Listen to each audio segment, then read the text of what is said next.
So good morning, you guys. There are a bunch of people who have really mixed feelings about the AEW Women's Tag Team Tournament and just like the teams that are involved in this. And I really think that what people are trying to say is that there's a lot of like women in the AEW roster that can do a lot of really great things. So it's good to have other titles like a tag team tournament and the TBS title and the women's title just to show what people can do.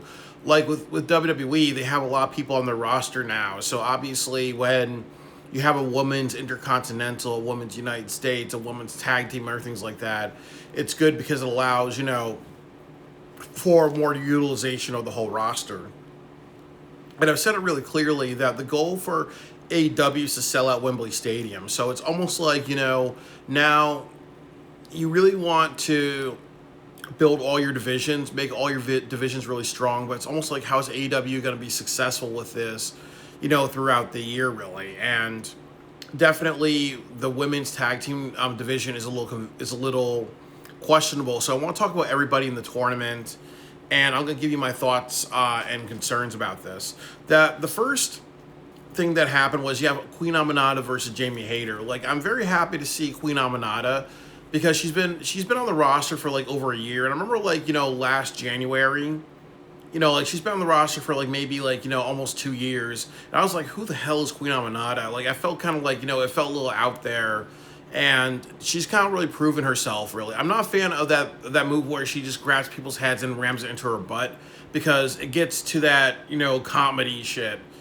But in WWE, they're doing a variation of that as well, really. But the point of it is that I'm happy with Aminata being in this because one of her goals is to be like the first African-born champion in AEW, really. And I think she's also a really great athlete. So I really feel that there's so much to her. There's so much that she can kind of prove, really. So this tournament is good for her. And then you have Jamie Hayter, and there's two things about her. Like, I don't think she's a good, talker, but I do think that she needs a lot more opportunities. I think that there's something there with Jamie Hayter, really. So obviously this would be a good tournament for her. I do worry a little bit because she's one of Tony's favorites. So it's maybe one of those things where it may run into this issue. Like, you have a bunch of people who are kind of Tony's favorites. So you kind of have to wonder, who's really going to get pushed because of favoritism and who's going to get pushed because of being a good athlete, really. And then also you have them facing the Sisters of Sin. So I didn't like that Jamie Hayter actually just, won the match, and she made an announcement that they're going to face the Sister of Sins because a lot of people were like, this came out of nowhere. Wouldn't the Sisters of Sin or other teams have kind of an advantage because they're actually, they've been a tag team for a while, really. The other thing that I will say is I want to talk about the Sisters of Sin, Sky Blue and Julia Hart. That Julia Hart's done a lot for AEW. Sky Blue has had some really great matches, but she almost falls into the Mark Briscoe category and a few other wrestlers as well, really, where it's like they can do a lot for AEW. I think there might be a bird on my window, but oh yeah, there was a bird on my window. There are two birds on my window. But the thing about it is that she's almost like Mark Briscoe, Powerhouse Hobbs, and a couple of other people where they can do a lot for the company. But she's kind of like a floater, really. She's just there to be there. They're not to really do her best, really. Like, honestly, I think that it's a little unfortunate with her. But Julia Hart's done a lot with the House of Black, really. They still not explain why the House of Black disbanded. But it's also bad because there's also a sense that they may lose the match, really, with Jamie Hayter and Aminata. And it also makes me kind of think to myself, how are people going to react? Because there's a lot of people saying, oh, well, the people who've been women's tag teams for a while, they should have an advantage versus teams that are thrown together, really. So I do feel for them. And also, Sisters of Sin sounds like a porno name, But yeah, I do hope that they do well. But honestly, if I was a betting man, a lot of people would bet that Sky Blue and Julia Hart will lose when they face them. The next match is the Babes of Wrath, which is Willow and Harley Cameron versus Mercedes and Athena. And this is actually a very bad match in a lot of ways because the first thing is that a lot of people like Harley Cameron and Willow. So there's two bad outcomes for this match. You can have Mercedes and Athena win, and then they get a lot of heel heat, and it's almost like, what do you do with what do you do when you have two people that are not that well liked? And a lot of people are saying Mercedes is overrated. Really, is she getting like heel heat or get the fuck off my television heat? And I really think she's in the get the fuck off my television heat, and that just means that the more you push her, the more it's going to hurt the company. Great examples: Bully Ray in TNA Wrestling, or when they had John Cena beat the Nexus and other things like that. So if you have Mercedes and Athena win, it's going to piss a lot of people off. But if you have Mercedes and Athena lose, there's a few bad options. You can do something where they have a final battle pay-per-view. You can do Athena versus Mercedes. And then now Mercedes is going to have like 13 or 14 belts. And that's not going to be good. Another thing that could happen is Mercedes and Athena could win, and then Mercedes has two matches on the full gear card. She wins a tag team tournament, then she loses to Statlander, and then she says something like, hey, the reason why I lost was for two reasons. It was because Athena sucks, and it's because I had two matches. So I want one more chance at a World's End. It's 2026 is going to be the year of Mercedes Moné. So then you go to Athena versus Mercedes. You give her you give her another belt, the women's ROH championship, and then you give her the AEW women's championship, and then now she has 15 titles really. And how would people react off of that really? So that's another big problem. So I think either way, Mercedes winning, this is going to probably turn off a lot of people from AEW really. But also the other issue is that if Mercedes loses, this could lead to Athena versus Mercedes, and then you take the title off of Athena, and a lot of people are going to say, well, instead of building a new star, instead of investing in Ring of Honor and the next generation, we're just going to do what NXT did to TNA Wrestling, where they put their titles on the TNA titles on the NXT people. So it's gonna feel a lot like that, really. So it's just not a good idea. It leads to a lot of problems, really. And then also Willow and Harley Cameron. A lot of people like them. So if they win, what do you do with Mercedes and Athena? I know I talked about that extensively, but also with Willow and Harley. Then they have to face a few other teams. And then the other issue is that what if the finals were Willow and Harley versus Tony Storm and Mina? A lot of people will be really mad because they'll be like, oh, well, it's really the Tony Storm, Mercedes, and Athena show. So there is a chance that Willow and Harley Cameron, they should beat a lot of people. They should actually be the winners because it puts them over as both singles and tag team stars. And Willow and Harley have done a lot, really. So I'm very worried with what booking they're going to get, really, because they should make it to the finals. They should win. But I don't think AEW has the intelligence to do that. You have Alex Windsor and Riho, and I think that this is a controversial team because, honestly, Alex Windsor is Will Ospreay's fuck buddy, and Riho is a controversial wrestler. There's a lot of people that say that she looks like an anorexic schoolgirl, and there's a lot of people who support Riho because they're like, AEW has always been about the misfits, the outcast. Anybody can be a wrestler. Anybody can do anything that they want, really. It's not just the Vince McMahon's blonde-haired, blue-eyed, big-titty women that fuck them backstage, really. But, it could be anybody, really. So Riho kind of represents AEW being any woman. Any woman could be thrown into anything, really. So with that said, really, it is a controversial team because a lot of people were saying before, how does Riho get a match with Mercedes a few months ago when she was off television for like a year and a half? And then also the other issue with Riho winning is a lot of people say, oh, she's one of Tony Khan's favorites.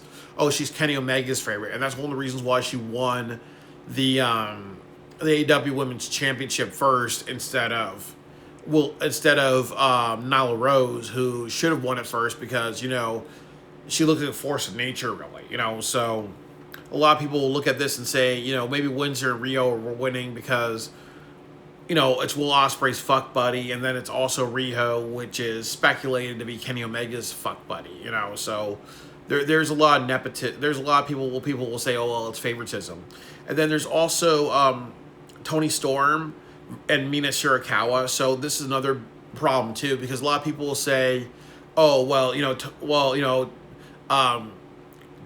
Tony Khan, he probably jerks off to both of them, really. So he's probably they're both Tony Khan's favorites. And then the other issue is that Tony Storm has done a lot for the women's division, but she cannot be the centerpiece. There's a reason why Hulk Hogan had to drop the title in the late 80s to Andre the Giant, and they gave it to somebody else for a while, and then they gave it to Macho Man for a year, because you can't have one big star in your division, because the problem is you have to make other people. Like, look at WWE. They struggled for a lot of years after John Cena was winding down, really. And then they also struggled when they put a lot of attention on the bloodline Roman Reigns, really, because they were investing in a piece, but not the whole pie, really. So the issue with Tony Storm winning is a lot of people are going to say, hey, what about these other teams? Like, how are you building women's divisions when it's really the Mercedes Moné, the Athena, and Tony Storm show? So there's concerns about Tony Storm. There could be people who turn against this. I really think that what you should do, if I was booking it, would be Harley, Cameron, and Willow win. Eventually, Mercedes and Athena wins. And then maybe in Australia, you do a Mercedes and Athena versus Tony Storm and Mina. They win, and then you can set up Harley versus Mercedes for the TBS title in Australia, and then have Harley win 1 year later. I think that would be kind of good booking, really. But like I said, I'm worried about Tony Storm because because they may be like, oh well, Australia's in a few months, we should make her the tag team champion. And then also the other issue with this as well is that if you put all the titles on Tony Storm, Mercedes, and Athena, a lot of people are going to say, hey, I don't like Tony Storm anymore because she's a little overrated. She kind of gets a little too much, really. And I like her gimmick. Everybody likes her gimmick. It's funny. It's entertaining. But there's a certain point where you're going to get a diminishing return, really. There's a certain point where The Rock knows how to be a smartass, but there's a certain point if he always came back all the time, if he made him the general manager of Raw and he was talking every single week, there is a point of diminishing return, really. So it's diminishing return if they keep the title, if they put the titles on Tony Storm and Mina, because they're like, okay, we can't trust the other people in the roster. This is like TNA wrestling went back in, during the Hogan and Bischoff era, or the Dixie Carter, Jeff Jarrett era, where they put on WCW people or the same, people in the company, really. So it can make people pissed off, really, if Tony Storm actually walks away with the titles, because they'll be like, hey, what about the other people? We don't know how to we don't know how to trust different people. The next team is the Divine Vanity, Megan Bayne and Penelope Ford. There's not really a lot to say about this, except that Megan Bayne is a big powerhouse bad woman. Like, she kind of is she kind of is their China in the sense where she's kind of that big powerhouse, but she has Penelope Ford who loses a lot. So it's almost like, what are you doing with Megan Bayne? Because they also really need a lot of women that are like, the immovable force or the unstoppable object. So it's almost like, what do you do with them? And then also the other part of it is, it's like what I said, you look at somebody like Nyla Rose, what do you do with them, really? So I think that Megan Bayne she's kind of in a lose-lose situation, because it's like Penelope Ford always loses, and then they're in a team together, so it makes her kind of look a little stupid, or like, okay, I'm going to break up this our tag team because I'm with a loser, type of thing, really. So it's almost like, really, how do they, how they follow up, really? And it's just not good for Megan Bayne. And if you're going to do something where she comes out with fire in a headdress like she's a Greek goddess, or a Roman goddess, it kind of is a little like, you're losing all the time, really. Are you the goddess of losing, or are the goddess of finding a tag team partner that loses way too much? So it is kind of a little concerning.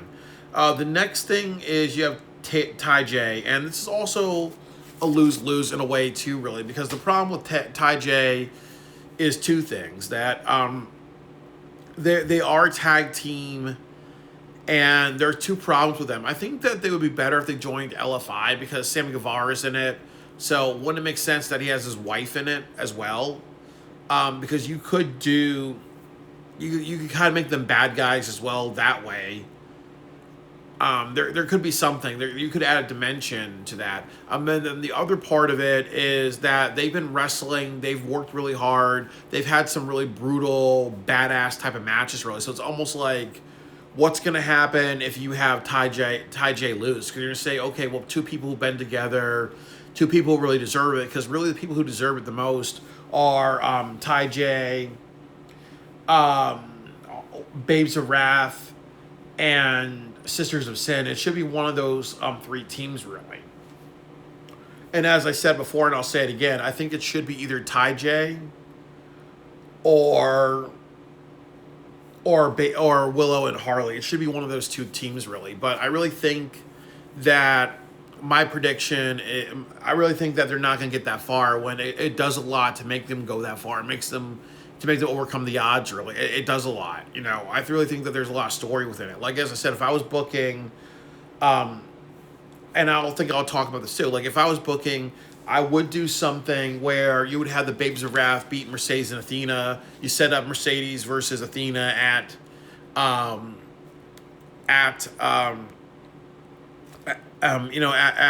Supercard of Honor, at Death Before Dishonor. Yeah, Mercedes win, and then you set up a rematch with Chris Statlander at World's End. And it's winner take all. If Mercedes loses, she drops the ROH women's. She drops all of her AEW titles. Like she drops the ROH women's, the TBS, and the tag team title or something like that. Really, you know what I'm trying to say. She drops all the titles. She's all the titles on the AEW and ROH roster. At World's End, really. So you can kind of set that up, really. And then what I would do is that Mercedes and Harley would get into a feud because they had a match a year ago in Australia. So it's almost like a year later. What is Harley Cameron wearing? Like, that would be a good storyline. But that's kind of what I would lead to. But I would do something where I'll make sure the finals would be definitely either Mercedes and Athena versus Ty Mello, or I would do Willow and Harley against Tony Storm and Mina, because you could have Harley Cameron or Willow pin Tony Storm, and that's going to be like the person who faces like the Statlander in the future, really. So that could be something, really. That would be how I would do that. You'd have to kind of have a underdog team or a team that people like beating a team with a champion on it, and making a new star out of this. Because that's really the point of this. The point of this is to make new stars, because it can't just be Tony Storm, Mercedes, and Athena, really. So, and that's kind of the point of tag team wrestling in certain ways, that if you, like, I remember, like, I think one year they had, like, I think it was, like, Jeff Hardy was in a multi-person match. He pinned Triple H, and that got him momentum, really. Or sometimes if you have a tag team match, like, I think it was Shawn Michaels and John Cena at one point. If somebody on the roster beat them, they could be the next star up, really. Sometimes tag team wrestling can help make one of the members of the tag team a bigger star, really. You look at JBL, or you look at Bully Ray, or you look at a couple of other people who are in tag teams. So hopefully they kind of understand that, really. So, I just hope that, this leads to bigger and better things, really. I think that if this turns into Mercedes winning, one or two more titles, and even in this tournament as well, it's going to do a lot of damage. And I also think that with Tony Storm and and Mina win, it's gonna probably lead to a lot of like maybe some seeds of animosity against Tony Storm because they'll be like, hey, well, these people win, really. So I think that it kind of goes down to what South Park said about Bono and who the member of U2. They said, can you please just fuck off a little bit? And that kind of translates to, can you please not win everything? Because if you win everything, it's kind of like a fuck you to other people because it's not always about you type of thing, really. You have to, spread the wealth, really. So that's all I really have to say about this. And then that's what I got to say. So we'll see what happens and with this tournament. But like I said, that every month, every pay-per-view, every big thing that AEW does, your end game is to make Wembley Stadium sell out. Your end game is to have a really big draw for that. So a few weeks ago, there was a lot of attention on the tag team division. And now with the Hurt Syndicate moving in the trios division, they have to really work with the trios division, and they really have to make the trios division bigger and stronger, especially because the ops are also in as well, really. So there's a chance for the trios division, for people to stand out, for teams to stand out. And there are teams that can stand out. And this tag team tournament for the women's division, it's very, very essential that they have some really great momentum because they have to make people walk away happy. They have to make people walk away saying, yeah, we got a new tournament, we got a new division, we were showcasing more women, and imagine what's going to happen at Wembley Stadium when it's their biggest show of the year, really. Or this should be another title for Mercedes. And like I said, you also have to be careful because Full Gear is in the New York City area. Mercedes from Boston Red Sox, New York Yankees. You don't want to piss off a bunch of New Yorkers. You don't want to kill the New York crowd, really, by having Mercedes win anything, really. That's playing with fire, and that's not a good idea. I think it's at the point where she could kind of tank the company, really. She could kind of turn a lot of people away if she probably gets one more win or wins one of these really big titles, really. So they have to be very, very careful with what's going to happen, really. If the end game of this tournament is put another title on Mercedes Moné, it's going to fuck a lot of things up for AEW. And I hope Tony Khan understands that, and I hope he understands that. This should be about putting underdogs or people that are a little overlooked in a bigger spot, really, and then them challenging people. So, like I said, if you really want people to be invested, you want people to be happy with AEW, Willow and Harley, number one. Number two would be Ty J.